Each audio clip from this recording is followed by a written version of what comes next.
Trendsetter, I got style for you. Ain't seen you at the top, it's been a while for you. Big you up and they look down on you. Take one loss, no one's around for you. I won't stop, no, no, no, no, no, no. I won't stop, I won't stop. I won't stop, no, no, no, no, no, no. I won't stop. 오늘 제가 말씀드릴 이야기는 요즘 여러분들을 상담해드리면서 생각했던 부분들을 개인적인 경험과 생각을 정리해서 잠시 이야기해 보려고 합니다. 많은 분들이 커피라고 하는 업종에 뛰어들고 계시는데 아무래도 처음이신 분들은 막연한 생각에 학원 먼저 찾으시는 것 같더라고요. 물론 저도 아무것도 몰랐을 때는 학원에서 배우기는 했습니다. 제가 커피를 9년 동안 했으니까 그때 처음엔 학원밖에 배울 곳이 마땅히 없긴 했죠. 지금은 유튜브나 오프라인에서 커피를 알려주는 곳이 다양하게 많이 생겨서 좋은 것 같습니다.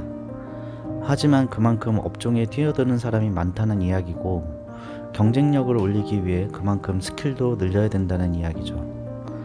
바리스타 일을 하려고 하시는 분, 창업하려고 하시는 분, 워킹홀리데이를 가서 카페 취업을 하려고 하시는 분, 혹은 카페를 운영하고 계시는데 현재 어려움을 겪고 계시는 분들이나 잘 하시는데 더 잘 하려고 하시는 분들, 다양한 목적을 가지고 커피업을 선택하여 준비하고 나가고 계시죠.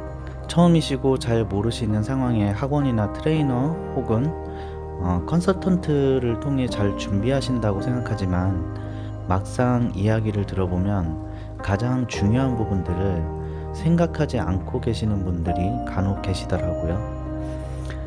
직업과 창업에 관련된 말씀을 드리자면 바리스타가 되는 것이 꿈이다, 창업을 하는 것이 꿈이다 라는 막연한 생각을 가지고 계신다면 이것만큼은 알고 준비하시는 것이 좋습니다.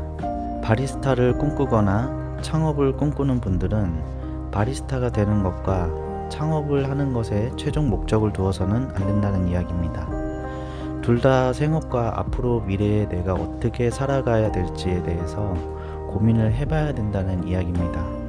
제가 느끼는 부분은 바리스타를 준비하는 분들은 막연하게 카페에서 일을 하고 싶다, 그 이후에는 생각을 못하고 계시는 분들이 간간히 계시는 것 같습니다.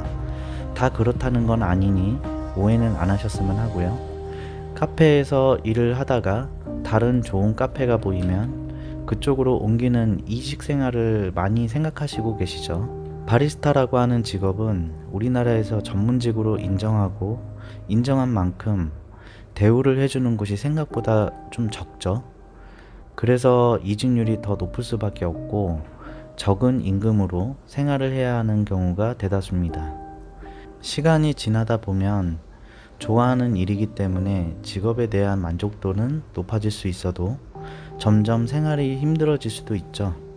대부분 아르바이트 형식으로 바라보는 것이 많을 겁니다. 정식 직원이더라도 일반적인 회사보다는 적은 임금을 받을 경우가 많고 미래에 대한 보장성도 떨어지는 것은 분명한 사실이죠. 물론 좋은 직장의 카페도 있지만 그런 곳은 자본력이 아주 좋은 카페인데 그런 곳에 자리가 많은 것은 아니죠. 프랜차이즈가 많은 우리나라 특성상 앞으로 얼마나 시간이 지나야 대부분 바리스타가 전문적으로 인정을 받을 수 있을지는 미지수입니다. 그럼 어떤 생각을 가지고 바리스타 일을 택하고 준비해야 될까요? 지금 일하고 계시는 분들이나 앞으로 바리스타 일을 선택하려고 하시는 분들은 바리스타를 하면서 철저한 계획을 세우시는 것이 좋습니다. 안정적인 커피 관련 회사로 옮길 수 있도록 준비하거나 창업을 철저하게 준비하는 등 여러 가지를 생각해 봐야 될 것입니다. 제가 말씀드리는 건 길을 알려드리려고 하는 목적으로 이야기하는 것이 아니라 직업 특성상 앞으로 더 어떻게 준비해 나갈 것인지에 대해 깊이 생각해 보면 좋겠다라는 마음으로 좀 말씀을 드리는 것입니다. 자격증을 따거나 바리스타 학과를 나온다고 해결되는 것이 아니기 때문입니다. 창업도 마찬가지입니다.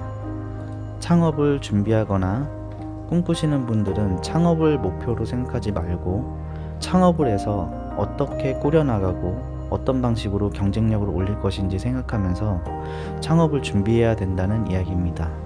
물론 다들 아시고 계시겠지만 그게 잘 안 되죠. 대부분 답변은 잘 몰라서 못한다. 그래서 학원에서 메뉴를 배운다. 그리고 이곳저곳 온라인에서도 메뉴를 찾아보고 계시죠.